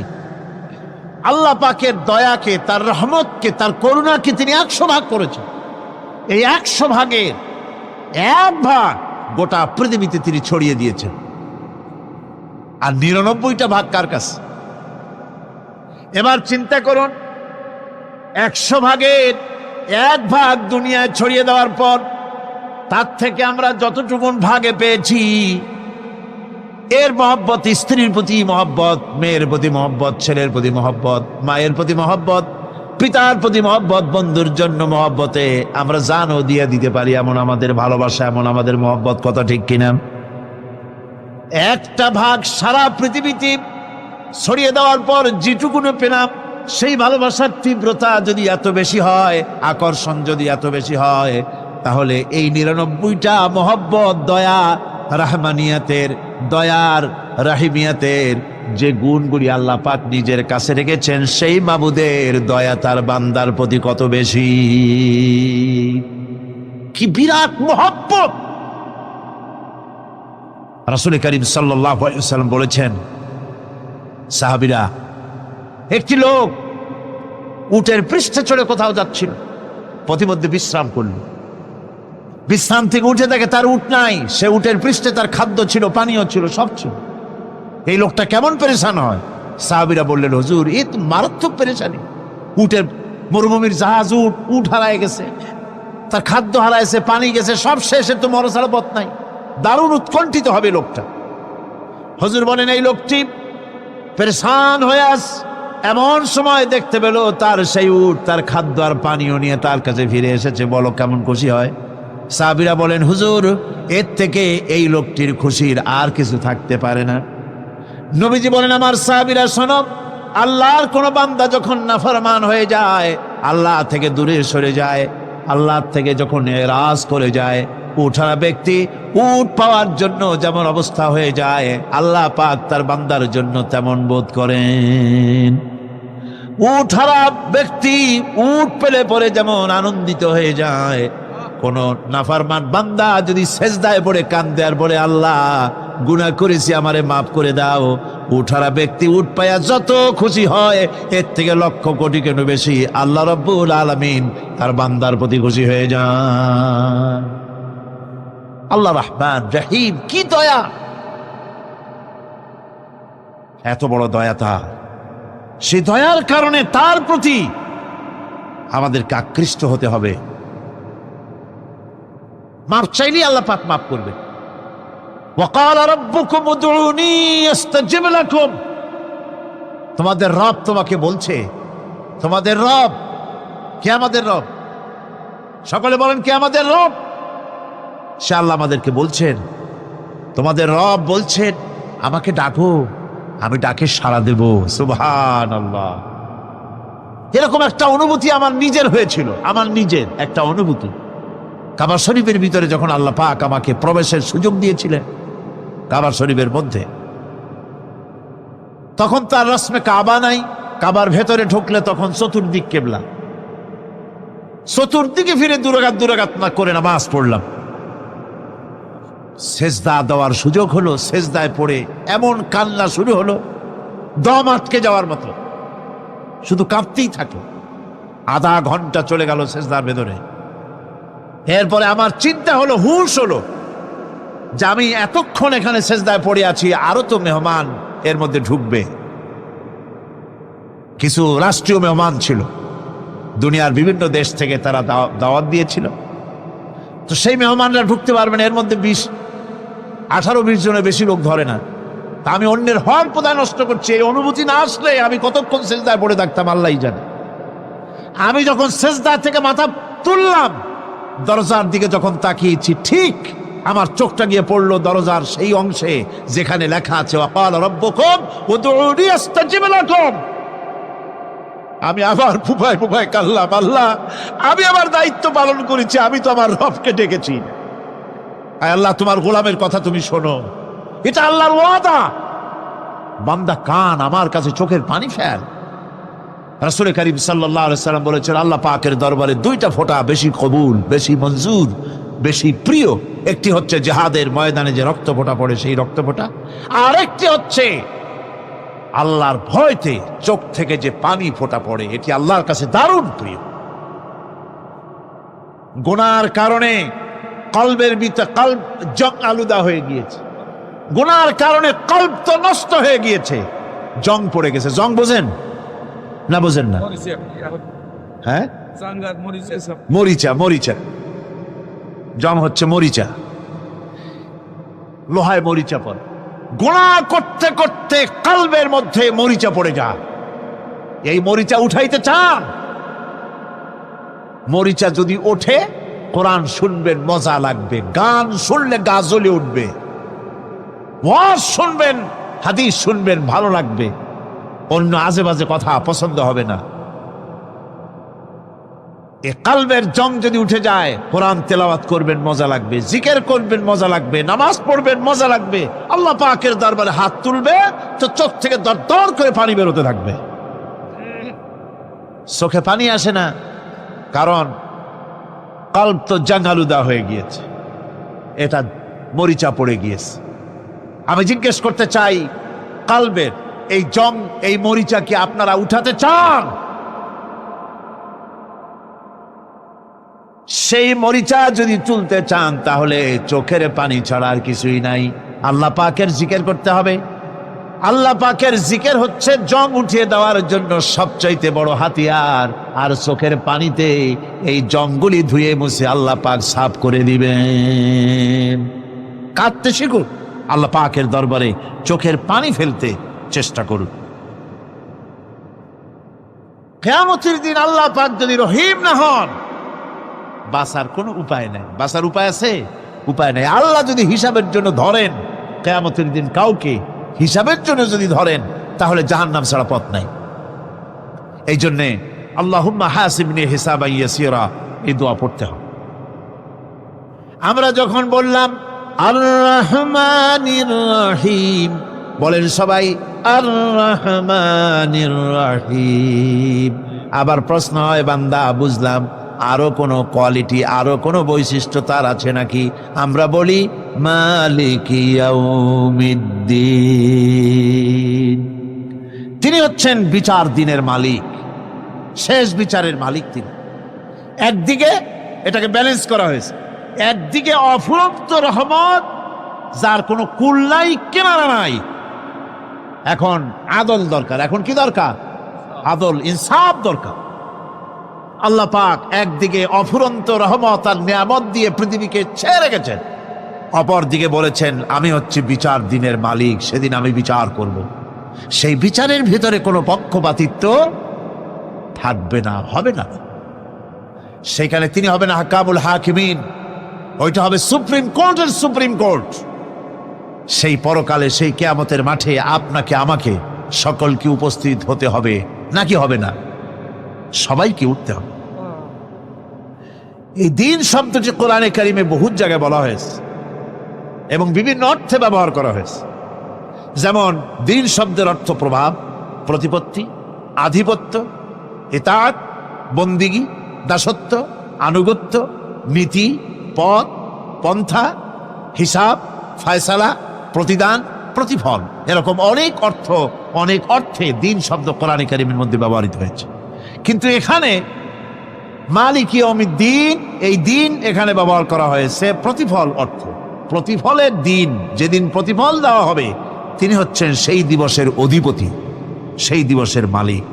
সূরা ইনফিতারে আল্লাহ পাক বলছেন ওয়ামা আদরাকা মা ইয়াউমুদ্দিন সুম্মা মা আদরাকা মা ইয়াউমুদ্দিন, বিচারের দিনটি কি তা তোমাকে কে জানালো? আবার জিজ্ঞেস করছি, তোমাকে কে জানালো বিচারের দিনটা কি? আল্লাহ পাক জবাবে বলছেন বিচারের দিনটা হচ্ছে ইয়াউমা লা তামলিকু নাফসুন লিনাফসিন শাইআন ওয়াল আমরু ইয়াউমা ইযিন লিল্লাহ। বিচারের দিন হচ্ছে এমন দিন যেদিন কেউ নিজেকে রক্ষা করতে পারবে না, কারো থেকে কেউ নিজেকে রক্ষা করতে পারবে না, নিজেকে কেউ নিজের জন্য কাউকে সাহায্যকারী পাবে না।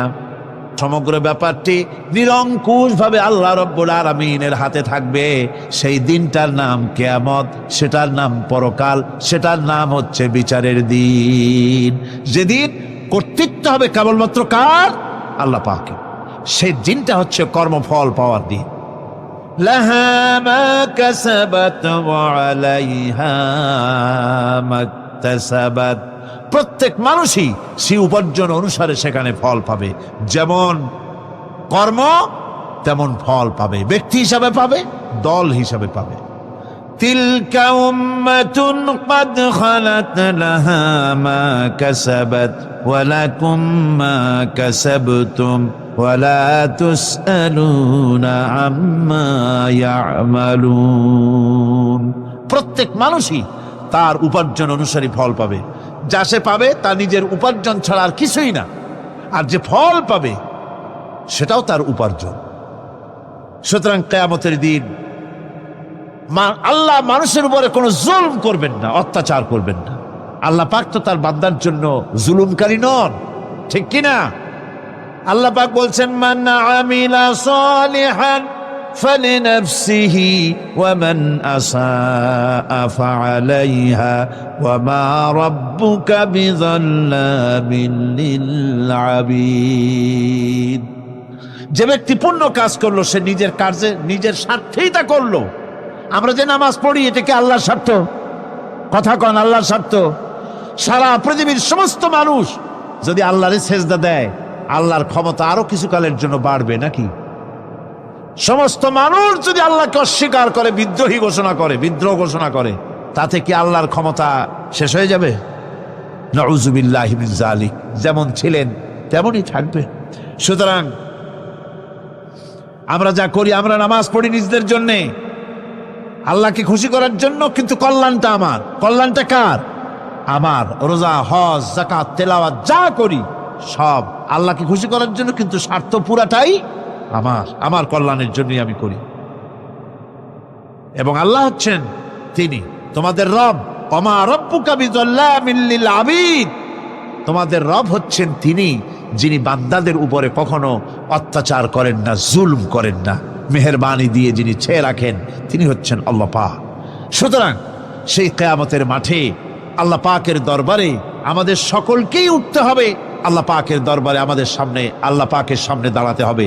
সেদিন আমাদেরকে কেউ বাঁচাতে পারবে না।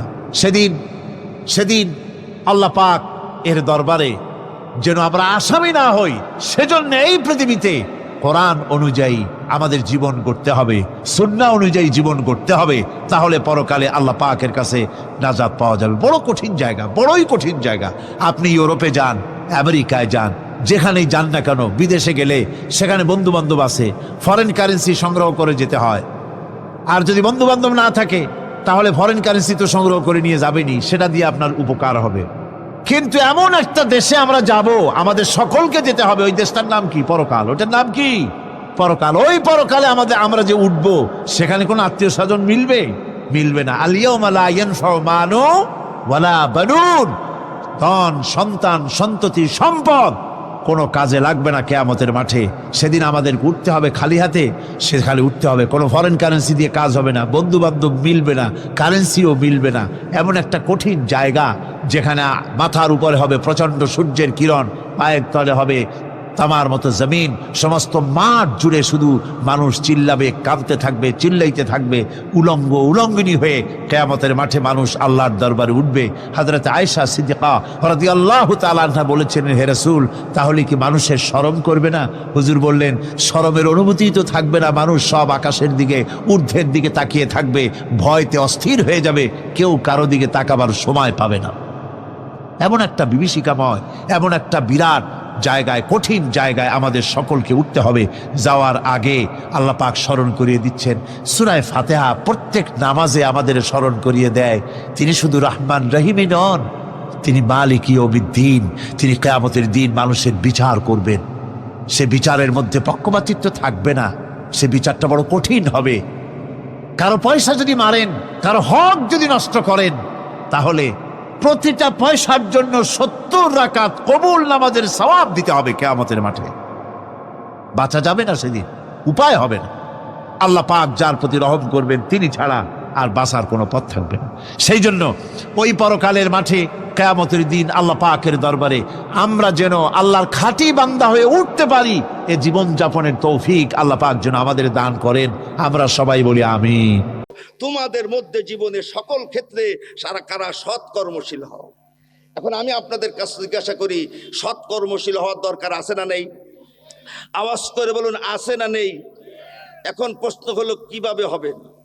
আমার বন্ধুগণ, আপনারা প্রশ্ন করতে পারেন, হুজুর আমি আপনার ওয়াজে বুঝলাম যদি সৎকর্মশীল হই 5টা পুরস্কার পাবো, যদি অসৎ হই 5টা তিরস্কার পাবো, এই তিরস্কার আমার দরকার নাই, পুরস্কার পেতে যাই। তাহলে প্রশ্ন হলো কেমনে হওয়া যাবে? সৎকর্মশীল কেমনে হওয়া যাবে? জোর করে ভয় দেখায় মানুষকে সৎ বানানো যাবে? একটু জোরে এবং সৎ বানানো যাবে? জোর করে ভয় দেখাবেন, আড়ালে আবদালে সে অসৎ হয়ে যাবে।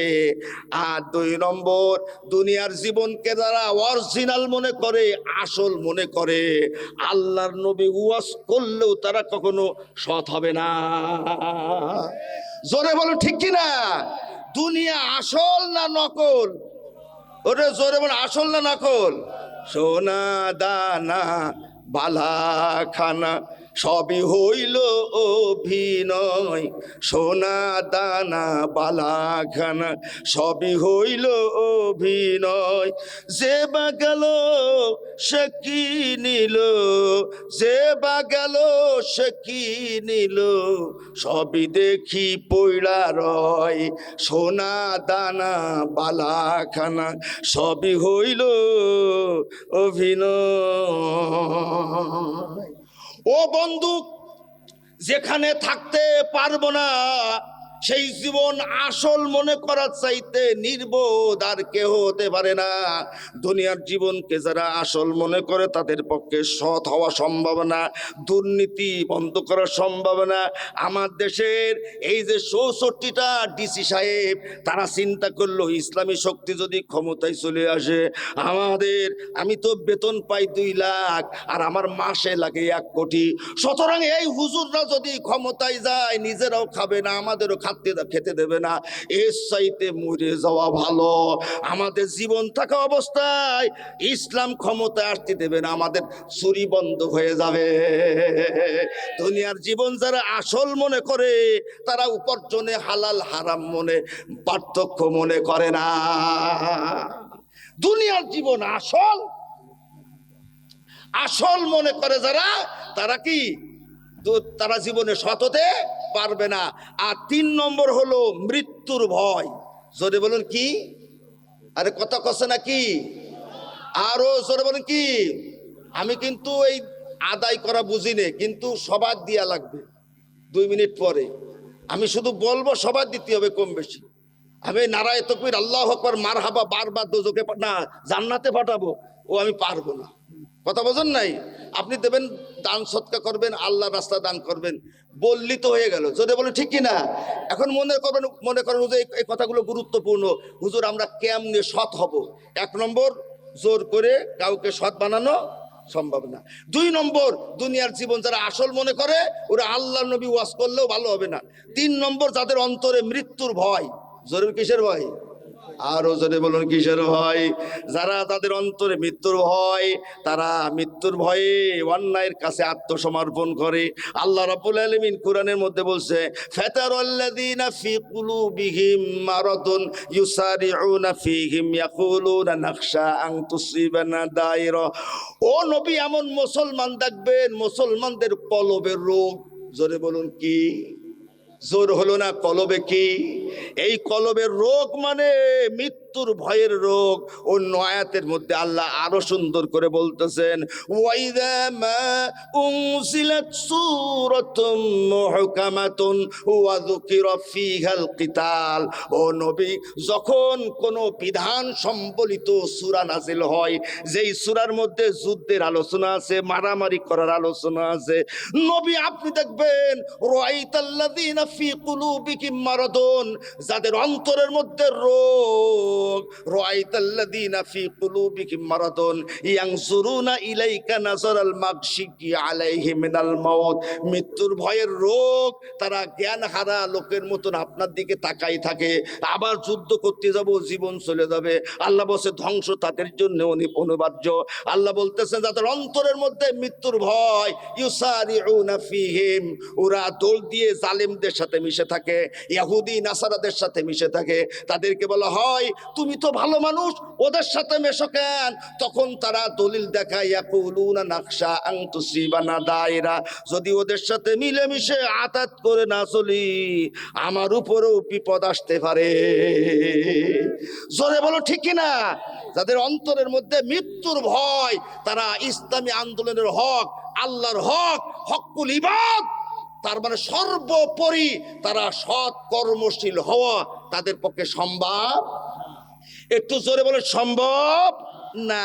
এই জন্য বিশ্বনবী মুহাম্মদুর রাসূলুল্লাহ সাল্লাল্লাহু আলাইহি ওয়াসাল্লাম সহ সকল নবী রসুলগণ মানুষকে সৎকর্মের শিক্ষা দিয়েছেন বিশ্বাসের ভিত্তিতে। সুবহানাল্লাহ বলেন। জোরে বলেন কিসের ভিত্তিতে? বিশ্বাস যদি ভালো হয়ে যায় কথা ভালো হয়ে যাবে। বিশ্বাস যদি ভালো হয় তোমার কান ভালো হয়ে যাবে, চোখ ভালো হয়ে যাবে, কর্ম ভালো হয়ে যাবে। দায়িত্বটা আল্লাহ দায়িত্ব মনে করবা। এই জন্য আল্লাহ বলতেছেন সেই বিশ্বাসের নাম হলো লা ইলাহা ইল্লাল্লাহু মুহাম্মাদুর রাসূলুল্লাহ। লা ইলাহা ইল্লাল্লাহ, লা ইলাহা, লা ইলাহা, লা ইলাহা ইল্লাল্লাহু মুহাম্মাদুর রাসূলুল্লাহ সাল্লাল্লাহু আলাইহি সাল্লাম। ও বন্ধু, এই কলেমা পড়ে মুসলমান হতে হয়। এই কলেমার ভিত্তিতে সৎকর্মশীল হতে হয়। আমি যতটুকুন কলেমা সম্পর্কে বুঝেছি, এই কলেমা কেহ যদি জেনে বুঝে বিশ্বাস করে, কসম আল্লাহর 1 কোটি বার, সে আর অসৎকর্মশীল হতে পারবে না, সে অসৎ হতে পারবে না। এই কলেমা তাকে ভালো করে দেবে। কিন্তু শর্ত হলো জেনে বুঝে বিশ্বাস করতে হবে। প্রশ্ন, আমরা বিশ্বাস করি জেনে বুঝে না আন্দাজে? আওয়াজ করে বলেন। আমরা যে জেনে বুঝে বিশ্বাস করি না আন্দাজে? এই যে আমরা আন্দাজে বিশ্বাস করি তা কি বুঝি? এই জন্য আল্লাহ কোরআনের মধ্যে বলছে ফালাম আন্নাহু লা ইলাহা ইল্লাল্লাহ। আল্লাহ বলছে আগে জানো লা ইলাহা ইল্লাল্লাহ, এরপরে নিজেরে বুঝাও এটা তুমি বিশ্বাস করে হজম করতে পারবা কিনা। আল্লাহ নবী বললেন মাম্মাতা ওয়া হুয়া ইয়ালামু আন্নাহু লা ইলাহা ইল্লাল্লাহ, যে মৃত্যুবরণ করলো এমত অবস্থায় কলেমা তয়্যিবা জানে আর বোঝে আর বিশ্বাস করে, আল্লাহ নবী বললেন দাখালাল জান্নাহ, জান্নাতে চলে গেছে। লিল্লাহি তাকবীর, লিল্লাহি তাকবীর। বলি কলেমা তয়্যিবা যে বিশ্বাস করে সে কোন জায়গায় চলে গেছে? জোর কোন জায়গায় চলে গেছে? একটু জোর কোন জায়গায় চলে গেছে? আমি এখন যে ধরনের আলোচনা করতেছি, এই ধরনের আলোচনায় অন্য কিছু আনা এটা ন্যায় না অন্যায়? কি বলেন? এইরকম একটা মৌলিক জীবনের গুরুত্বপূর্ণ বিষয়। তারপরও যেহেতু আজকে আমার পরে আমার প্রিয় ভাই ডক্টর ফয়জুল হক আছে, তাহলে কলেমা তয়্যিবা বুঝে শুনে বিশ্বাস করতে হবে। আমরা কি বুঝে শুনে বিশ্বাস করি? বুঝে শুনে। একদিন যদি সুযোগ হয় কলেমার উপরে আলোচনা করব, সেই দিন আমরা বসবো এ কলেমা তো আমার দাদাও বোঝে না, সব আন্দাজেই কলেমা পড়লাম। এই জন্য তো আমাদের সমাজের পরিবর্তন নেই, আমাদের চরিত্রের পরিবর্তন নেই। এত কোটি কোটি মুসলমান, আমাদের সমাজ ব্যবস্থা আল্লাহ বিরোধী, আমাদের বিচার ব্যবস্থা ইসলাম বিরোধী। তার মানে হলো আসলে আমরা বুঝে শুনে কলেমা বিশ্বাস করি না। একদিন কলেমার উপরে আলোচনা করব ইনশাল্লাহ। সেই দিন আমরা বুঝবো হায়রা কোথায় কলেমা আর কোথায় আমরা। কোথায় কোরআন আর কোথায় আমি? এই জন্য আমার বন্ধুগণ, আসুন কোরআনের কাছে ফিরে আসি, কোরআন বুঝি। কোরআন শুধু হুজুর বুঝলি হবে না, প্রত্যেকটা মুসলমানের দায়িত্ব হলো প্রতিদিন 24 ঘন্টার মধ্যে অন্তত আধা ঘন্টা কোরআনের পিছনে সময় দিয়া। আপনি একটা আয়াতের তর্জমা করতে পারেন না, আপনি গলায় দড়ি দিয়ে মরে যেতে পারেন না? আপনি গলায় দড়ি দেন না কেন? বেরেন দিল আল্লাহ, জবান দিল আল্লাহ, আপনার চোখ